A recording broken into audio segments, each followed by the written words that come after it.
The following is a transcript between Matías De Stefano, referred to as me, and his higher self, referred to as I am, originally produced on March 10th, 2021, under the constellation of Pisces, in the mental week, examining through the ankle chakra. Me, an atom, a planet, a galaxy, I am. It is all the same. All is one. It is the universal inspiration and the universal exhalation. I am. The microcosm is the inspiration that is projected into the exhalation of the macrocosm. Ham, het, hum. I am the ninth dimension. Me. How to understand it? I know that in Kamul mythology, the Atlantean Egypt, the 9D was known as the breath of God, the divine breath that writes all things. I am hologram. As we have already said, but here it becomes the only real and possible. Here the hologram finds its origin, its beginning and end, its logic and meaning. There it is, tangible.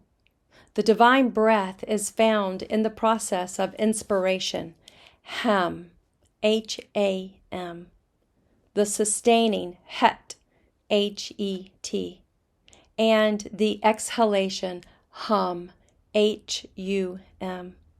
The story explains that the whole universe is a constant, invisible breath that contracts toward the microcosm, towards the very essence of consciousness, the mind, the imagination, and there it contemplates all things together, the wonder it is capable of achieving in the neutral instant of inaction, sustaining everything, and then recognizing each of its ends, to allow itself to exhale, to release the contained energy, projecting itself outward to the macrocosm.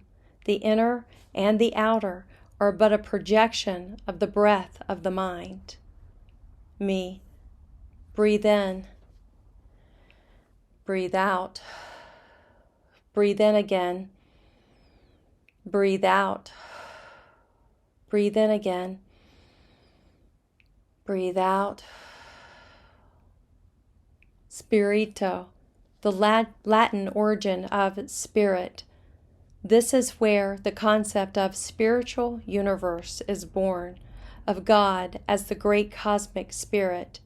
It is the great breath, and we all aspire to be he, she, that. I am. To be the ninth dimension, the holographic universe. To understand it, you must contemplate the origin of all of the toroids that compose the 8D, emerge from the 7th D. United, they create a sphere that, although is not perfect, draws the confines of the curvature of the constant of time and space. It is what gives the idea of eternity, not by its expansion to the infinity of space, but by the constant contraction and distension of the toroids, which return again and again to manifest in all directions, feeding back. The light emanating from the potentiality of the 7D, the perfume, the essence of the 8D with data, are nothing more than codes in constant expansion and contradiction for the 9D. It is here that the concept of God is understood, but not the one that comes from the human notion of the day, but the God that contains everything. Eloha, Elohim, the great I am among all those who are God of gods. For the first philosophers of the earth, God was not an individual, but that which unites all individuals. They saw that the cycle of nature possessed a constant pulse and rhythm, and from the seasons, the water cycle, the movement of the sun and moon, the breathing of a baby, the growing of a plant, the life of a mountain, everything at different levels, seemed to be alive, to breathe. That is why God was known as the eternal way of the great breath. Sayu Isna, me. I remember this the way we greeted each other in Kem 12,000 years ago. Sao Isna, like a more complex good morning, where we wanted to say, may the divine path express itself in you, or something like that. I am. The universe is just breath, and at the holographic level, you can understand that every form you touch is the contraction of time and space. Every energy you feel is the contemplation of cosmic manifestation. Every vibration you resonate is the expansion of constant essence. From Dimension 9, everything is subtle, everything is imaginary, everything is me, mind. I am. That's right. This is where the imagination, mentalism, correspondence, vibration, rhythm, cause and effect, polarity, generation, the 7 universal laws come into being. Here they take form, they make sense. In the holographic existence of the eternal inspiration that designs, in which exhalation, the beauty of what your senses are capable of perceiving, and all of the wonders that they are not capable of processing. Me. It is very difficult to comprehend this dimension.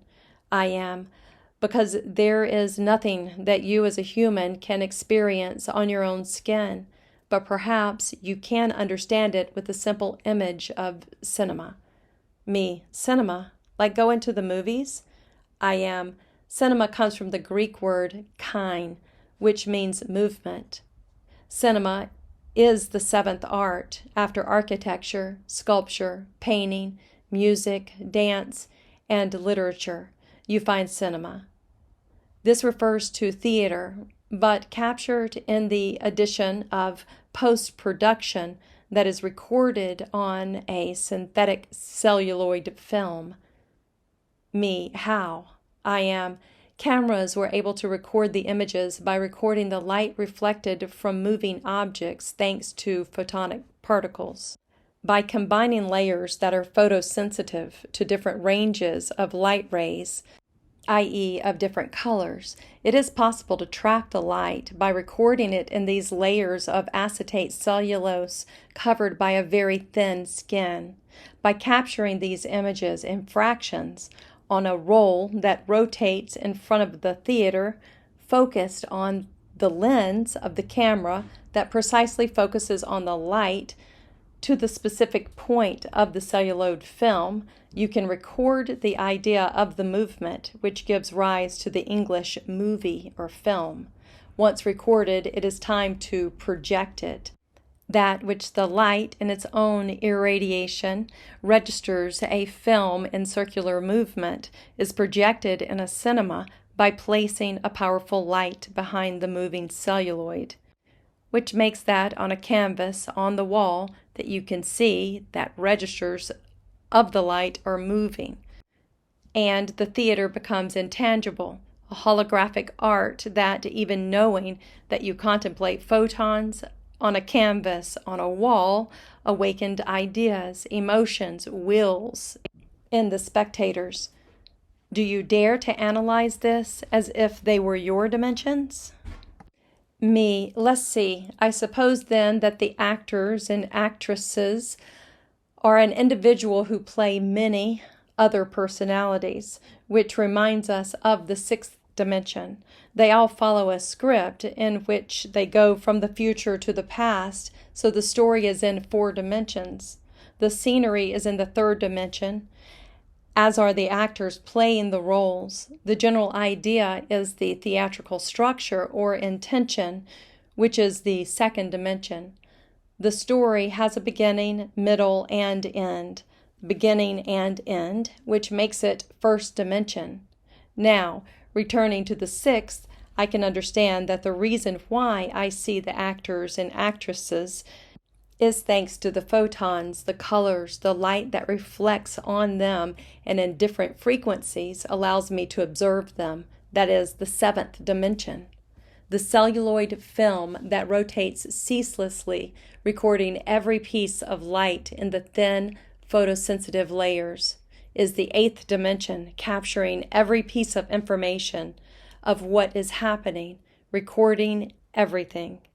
At the same powerful light of the 7D is the one that, through the toroidal movement of the 8D, projects the light holograms that allows me to see the other dimensions on a screen, and that projection is the 9D.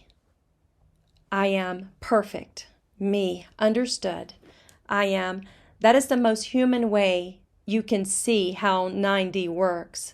Now, it is a closed circuit, meaning that the same projection that you see on the canvas on the wall is the one that provokes sights in the viewers and inspires someone to become directors or performers of new cinematic films.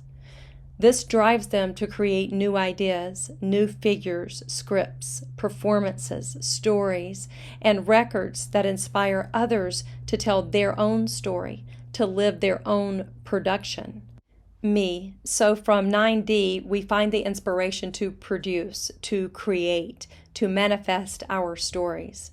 It is as if at some point, inspired by the stories of others in the universe, we set out to create our own, and now we find ourselves acting in our own movie, which is nothing more than another projection in the cosmic mind.